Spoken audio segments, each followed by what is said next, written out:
یا علی یا علی یا علی. اور شرعی وظیفہ اور ضروری یہ ہے کہ کم سے کم ایک دن آپ ہر مجلسوں میں کم سے کم ایک دن، ویسے آپ جتنی مجلسیں کر سکتے ہیں کریں. عزیزان محترم صلوات پڑھ دیں.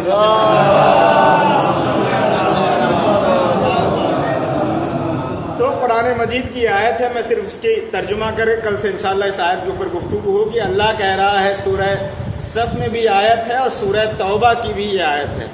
سورہ صف میں یا سورہ توبہ میں اللہ تعالیٰ بیانی تھوڑا لفظ چینج ہے، ارشاد فرماتا ہے یریدون لیطفئوا نور اللہ، کہ ان کا ارادہ یہ ہے کہ وہ اللہ کے نور کو بجھا دیں، گل کر دیں، بے افواہہم، اپنی پھونک سے، اپنے منہ سے.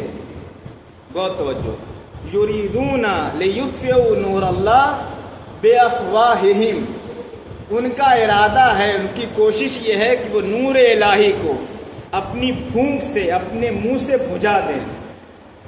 واللہ متم نورہ ولو کرہ الکافرون، یہ تو ان کا ارادہ ہے کہ وہ نور الہی کو اپنی پھونک سے مٹانا چاہتے ہیں. واللہ، اور اللہ کا بھی ارادہ ہے، متم نورہ ولو کرہ الکافرون، کہ ان کا ارادہ ہے کہ نور الہی کو مٹا دیں.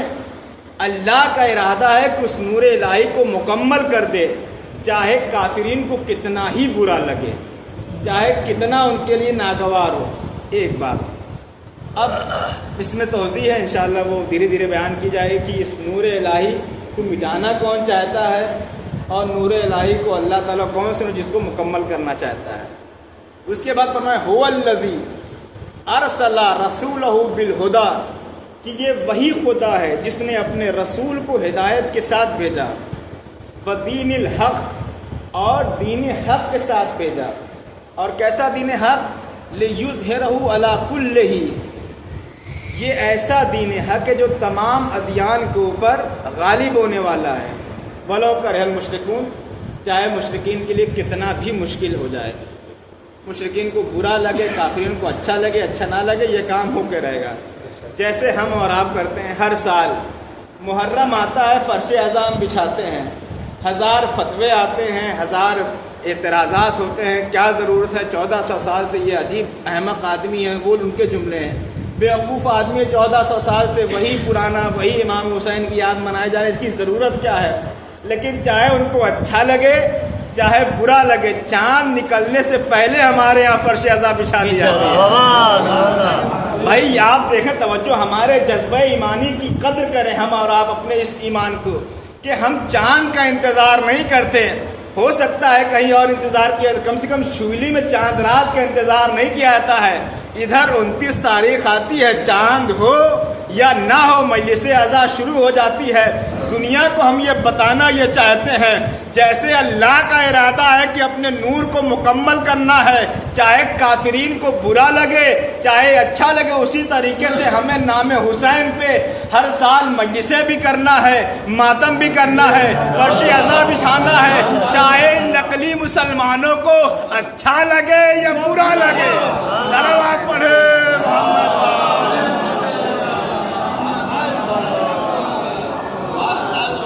ان نقلی مسلمانوں کو چاہے اچھا لگے چاہے برا لگے، ہمیں اپنا کام کرنا ہے. الحمدللہ ہم کر رہے ہیں. فرش اعزا بچھا دی گئی ہے، اعزا خانے سجا دیے گئے ہیں، گھر آباد ہو گئے ہیں. اب اس عزاداری کے جو ہم انجام دیتے ہیں، اس کا 5 فائدہ ہے. کم سے کم ہزاروں فائدے ہیں، لیکن 5 فائدے میں آپ کے سامنے بیان کر دوں. اور اس بنیاد کے اوپر آپ سب کی ذمہ داری ہے کہ جن کے بچے یہاں پہ ہیں وہ اپنے بچوں کو فرش اعزا تک لے کر کے آئیں. دیکھیے جس طریقے سے، کیونکہ ایک سب سے بڑا ثواب یہ ہے کہ اس عمل سے بہتر کوئی عمل نہیں ہے. سب سے افضل عمل ہے ذکر امام حسین علیہ السلام. آپ اندازہ لگائیں، ایک طرف رسول فرما رہے ہیں کہ الصلاۃ عمود الدین، نماز جو ہے دین کا ستون ہے، عمود دین ہے، نماز دین کا ستون ہے. الصلاۃ معراج المومن، نماز مومن کی معراج ہے. حدیث میں ہے کہ سب سے پہلے کس چیز کے بارے میں سوال کیا جائے گا؟ نماز کے بارے میں سوال کیا، یعنی نماز جیسی عبادت کی ہوتی ہوئے بھی امام معصوم فرماتے ہیں کہ یہ عبادت جو ہم اور آپ کریں سب سے افضل عبادت ہے۔ اور یہ بہت اہم چیز ایک یہ بھی ہے، پھر بتا دوں، یہ مومن اور منافق کا پتہ دیتی ہے یہ عزاداری کہ آپ ایسے اتنے سست مت رہیے، صلوات پڑھیے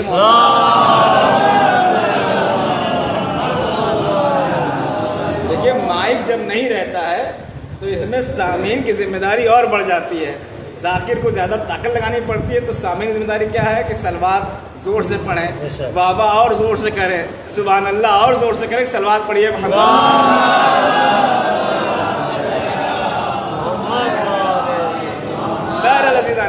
تو ایک فرق یہ بھی ہے کہ یہ عزاداری مومن اور منافق کا بآسانی پتہ دیتی ہے کہ مومن کون ہے اور منافق کون ہے۔ یہ قرآن کہتا ہے کہ رسول سے اللہ نے کہا کہ اے میرے رسول ان لوگوں سے کہہ دیجئے جو آپ کہتے ہیں یا رسول اللہ یا رسول اللہ، اللہ جانتا ہے کہ آپ رسول اللہ نہیں مانتے، لیکن زبان سے رسول اللہ کہتے ہیں۔ اسی طریقے سے ہر وہ مسلمان جو نماز پڑھتا ہے، روزہ رکھتا ہے، حج کرتا ہے، زکوٰۃ نکالتا ہے، خمس دیتا ہے، جہاد کرتا ہے، امر بالمعروف کرتا ہے، نہی عن المنکر کرتا ہے، لیکن نہ تولا کرتا ہے نہ تبرہ کرتا ہے، تو یہ منافقت ہی تو ہوئی کہ آپ 10 چیزوں میں سے 8 چیز لے لیں اور 2 چیز کو چھوڑ دیں۔ عزیزان محترم دیکھیے فرق یہ ہے، رسول گرامی نے اپنے زمانے میں فرمایا تھا جسے بھی مومن اور منافق کا پتہ لگانا ہے اس کے سامنے ذکر علی چھیڑ دو، اگر چہرہ کھل جائے تو مومن ہے، چہرہ اتر جائے تو منافق ہے۔ وہی پیمانہ آج بھی ہے، ذکر حسین کر کے دیکھو کہ جیسے ہی فلک کے اوپر چاند محرم کا نمودار ہوتا ہے کتنی جگہ حسین کا ذکر ہوتا ہے اور کتنے چہرے اترتے ہیں۔ صلوات پڑھے۔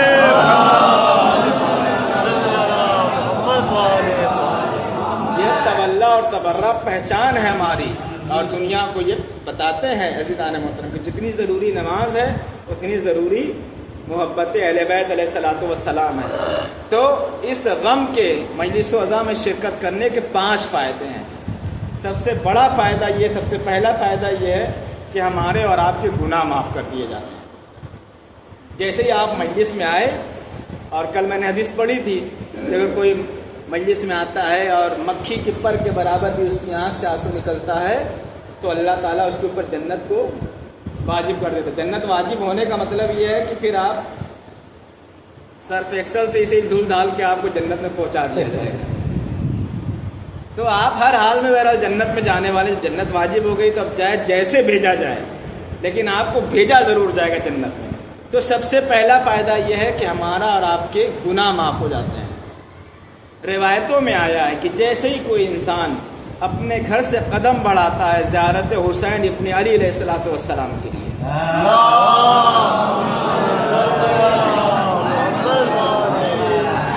اتنی حدیثیں وارد ہوئی، اتنی حدیثیں آئی ہیں، اتنی حدیثیں زیارت کے بارے میں، مجلس کے بارے میں آئی ہیں کہ ہزاروں سال اشرا پڑھا جائے تب بھی کم ہے۔ یہ مشکل یہ ہے کہ ان باتوں کو بس چاند رات میں ہی بیان کر کے میں بھی رہ جاتا ہوں اور آپ سن کے اپنا آپ بھی رہ جاتے۔ کل سے مجھے دوسری باتیں پڑھنی ہے تو میں آپ کے سامنے عرض کر دوں کہ جیسے ہی کوئی زائر امام حسین، یہ بھی زیارت امام حسین ہے، آپ مجلس میں آ رہے ہیں، ہم اور آپ نہیں پہنچ سکتے کربلا، تو ہماری کربلا تو یہی ہے، تو یہی ہم آ رہے ہیں۔ جیسے ہی کوئی زائر پہلا قدم امام حسین کے لیے نکالتا ہے، اسی لیے کہا جاتا ہے کہ جب بھی گھر سے مجلس کے ارادے سے نکلیں تو راستے میں کوئی شیطان نہ بہکائے۔ گھر سے نکلے، راستے میں مل گیا، آپ آدھا گھنٹہ بات کرتے ہو، چلو مجلس مولانا صاحب پہنچے، تب آپ اندر چلے آ رہے ہیں اور آ کر کے اپنا سلام دعا کیے تاکہ یہ ہو جائے کہ ہاں بھائی مجلس میں آئے تھے۔ عزیزان، تو پہلا جیسے ہی زائر اپنا قدم گھر سے نکالتا ہے فرشتے اپنا پر بچھا دیتے ہیں۔ ہم اور آپ اپنی جیسے ہی زائر آپ اپنے گھر سے نکلے مجلس کے نام پہ، فرشتے آپ کے قدموں کے نیچے پر بچھا دیتے ہیں۔ آپ کے لیے اللہ تعالیٰ فرشتے خلق کرتا ہے جو آپ کے لیے استغفار اور توبہ کرتے ہیں۔ تو پہلا فائدہ مجلس میں شریک ہونے کا یہ ہے کہ اللہ تعالیٰ ہمارے گناہوں کو بخش دیتا ہے، اور دوسرا فائدہ یہ ہے مجلس اعضاء میں شرکت کرنے کا کہ اس سے دین مضبوط ہوتا ہے۔ آپ کی آخرت سنورتی ہے۔ آپ دیکھیں کہ ہو سکتا ہے کہ ہم اور آپ زندگی بھر اچھے راستے پر چلتے رہیں، لیکن اسی لیے علماء بھی بیان کرتے ہیں اور دعائیں پڑھی جاتی ہیں جو نماز میں، کہ پروردگار ہمارے قدم کو ثابت قدم رکھنا اس دین کے اوپر۔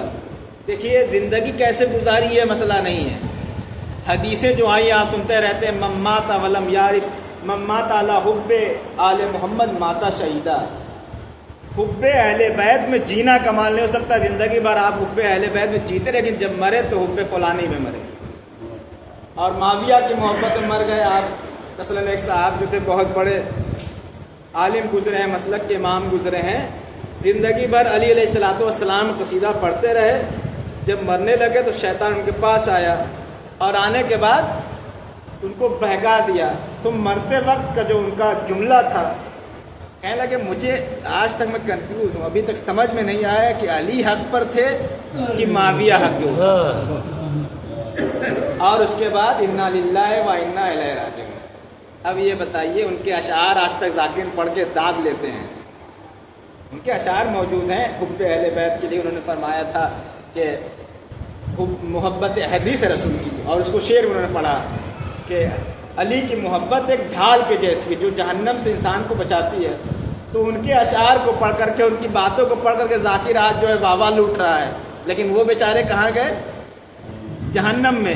تو سب سے اہم چیز یہ ہے کہ آپ کا خاتمہ، ہمارا خاتمہ کس چیز کے اوپر ہوتا ہے۔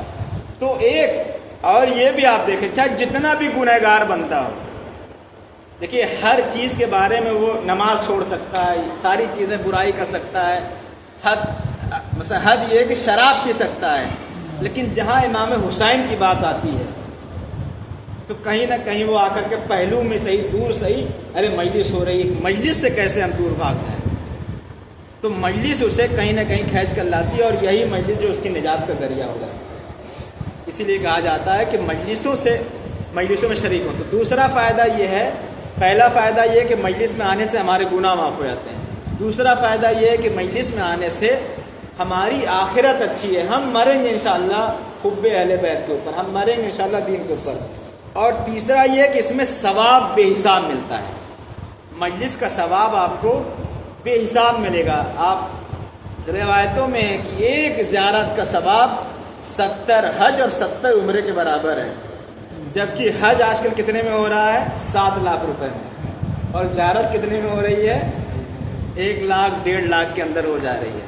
7 لاکھ والا، یعنی اگر آپ ایک حج کریں گے اور ایک زیارت کوئی کرتا ہے تو 70 حج کا اور 70 عمرہ، ایسے 70 عمرے اور حج کہ جو قبول شدہ ہیں، جو رسول گرامی حضرت محمد مصطفیٰ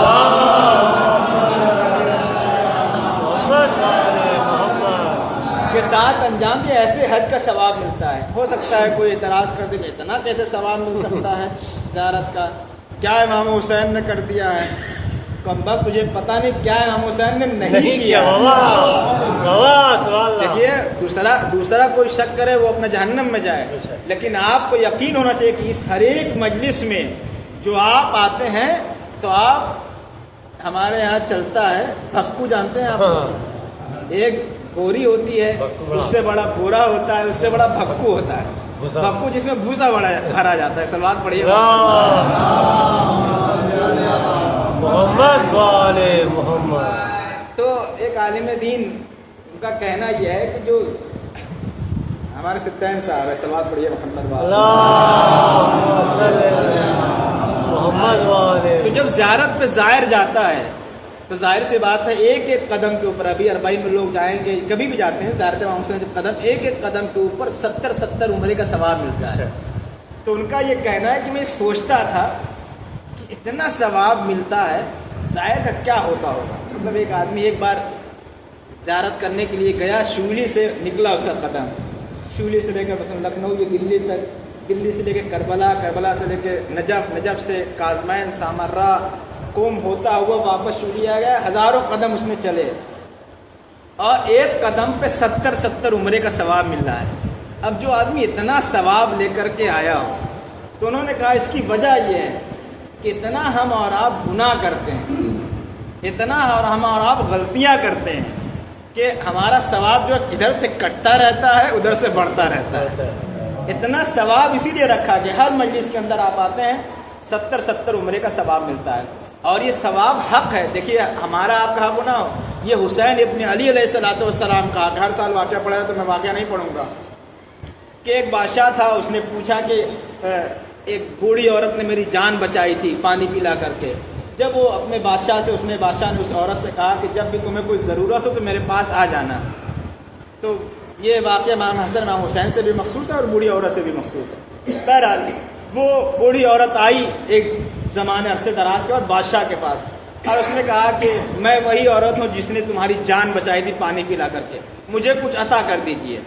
تو بادشاہ نے اپنے لوگوں سے مشورہ کیا اس کو کیا دیا جائے. تو کسی نے کہا دے دیجیے 1000 سونے کے سکے اور 4-5 کلو سونا ہونا کچھ بھی دے دیجیے، بہت ہے، اس کے لیے کافی ہے. تو بادشاہ نے کہا اپنے وزیر سے پوچھا تم بتاؤ اس کو کیا دینا چاہیے. تو اس نے کہا کہ یہ بتائیے کہ اگر آپ اتنے پیاسے ہوں کہ آپ کی پیاس کی وجہ سے جان جانے والی ہے اور آپ کے سامنے ایک آدمی حاضر ہو اور کہے میں یہ ایک گھونٹ پانی آپ کو دوں گا مگر آپ کو اپنی حکومت مجھے دینی پڑے گی، تو آپ دو گے یا نہیں دو گے؟ اس نے کہا ظاہر سی بات ہے حکومت رہے کہ کیا فائدہ اگر ہم ہی زندہ نہ رہے. میں اس کرسی کی تبھی تک عظمت ہے جب تک میں زندہ ہوں، بھائی میرے تبھی تک فائدہ. میں مر گیا اس کے بعد یہ کرسی رہے یہ ممبر بن جائے یہ سونے کی بن جائے میرا کیا فائدہ. تو بادشاہ نے کہا میں دے سکتا ہوں سب کچھ دے دوں گا. وزیر نے کہا کہ اس بوڑھی عورت نے آپ کی جان بچائی، اس کے پاس جو کچھ تھا سب کچھ آپ کے لیے اس نے نچھاور کر دیا. اس کے پاس بکری تھی اس نے کاٹ کے کھلا دیا، اس کے پاس پانی تھا آپ کو پلا دیا، اس کے پاس جو گھر تھا اس نے آپ کو رہنے کے لیے دے دیا. تو جو کچھ اس کے پاس تھا اس نے آپ کے حوالے کر دیا. تو حق تو یہ ہے کہ جو کچھ آپ کے پاس ہے اس کے حوالے کر دیں. بھائی کربلا کے میدان میں میر انیس کا شعر جو مصائب میں پڑھا جاتا ہے اس کو میں فضائل میں پڑھ رہا ہوں. بھائی ننھی سی قبر کھود کے اصغر کو گاڑ کر شبیر اٹھ کھڑے ہوئے دامن کو جھاڑ کر میرے مولا دامن کیوں جھاڑ رہے ہیں. حسین نے دامن جھاڑ کے بتایا میرے اللہ جو کچھ حسین کے دامن میں تھا سب کچھ تیری راہ میں قربان کر دیا. اب اگر حسین نے سب کچھ اپنا قربان کیا ہے تو اللہ اگر ایک زیارت کے اوپر 70 عمرے کا ثواب دے دے، نہیں 70 نہیں 70 کروڑ کا بھی ثواب دے تو اللہ کی طرف سے کم ہے زیادہ نہیں ہے. صلوات پڑھیں محمد. آپ اندازہ لگائیں اگر ایک امام حسین علیہ السلام اللہ کی اپنی مرضی جتنا چاہے اتنا ثواب دے تو پہلا فائدہ کہ آپ ہم آئے مجلس کے اندر ہمارے گناہ معاف ہو گئے. دوسرا سب سے بڑا فائدہ یہ ہے کہ ہمیں ثواب مل گیا. تیسرا فائدہ یہ ہے کہ اللہ تعالیٰ نے انشاءاللہ اس مجلس کے صدقے میں ہماری عاقبت خیر ہوگی، ہم مریں گے تو انشاءاللہ محبت اہل بیت کے اوپر. اور چوتھا فائدہ یہ ہے کہ اس سے شیعت بھی زندہ ہوتی ہے اور اسلام بھی زندہ ہوتا ہے. کیسے زندہ ہوتا ہے؟ دیکھیے آدھا گھنٹہ ہو گیا بہرحال بیان کرتے. کیسے زندہ ہوتا ہے مجلس میں تمام کیسے زندہ ہوتا ہے؟ آپ دیکھیں کہ اسی مجلس میں الحمدللہ اب کے جوان، یہ ہر زمانے میں کہا جاتا ہے میں بھی کہتا ہوں اب کے جوان جو زیادہ ہے شاید پہلے کے مقابلے، بہرحال اب کے جو نوجوان نسلیں ہیں ان کو مجلس تعلقات زیادہ ہے، مجلس میں آتے ہیں اب سننے لگے ہیں لوگ اور یہ اچھی بات ہے. اور جو اکیلے نہیں آئے، اس سے پہلے میں نے کہا اکیلے جنت میں جانا کمال نہیں ہے، پوری فیملی کے ساتھ جنت میں جائیں. اور صرف اپنی فیملی کے ساتھ نہیں پورے خاندان کے ساتھ جنت میں جائیں اور اپنے خاندان سے پورے گاؤں کے ساتھ جنت میں جائیں. بھائی جنت لڑائی جھگڑا بھی تو ہوگا، کچھ لوگ وہاں بھی چاہیے اختلاف کے لیے، نہیں تو آپ اکیلے بور ہو جائیں گے. صلوات پڑھیے محمد. بھائی کمپٹیشن کے لیے کچھ تو چاہیے. تو جنت میں اگر آپ اکیلے چلے گئے اپنے گاؤں سے اور باقی دوسرے گاؤں سے تو پھر آپ کو مزہ نہیں آئے گا جب تک اپنے لوگ وہاں ساتھ میں نہ ہوں. تو جنت میں جانے کے لیے اکیلے آپ نہ یہ سب کو لے کر کے آئیے. اور جنت یہی ہے جب یہاں کی جنت میں آپ ساتھ نہیں لے کے آپ آ رہے ہیں تو وہاں کی جنت میں کیسے ساتھ لے کے جائیں؟ تو زور زبردستی کر کے جو ہے یہاں کھینچتان کے لیے. صلوات پڑھیے محمد. تو عزیزان محترم کیسے اس مجلس اسلام کیسے زندہ ہوتا ہے؟ مولانا کچھ پڑھ رہے ہیں، حصہ بٹ رہا ہے،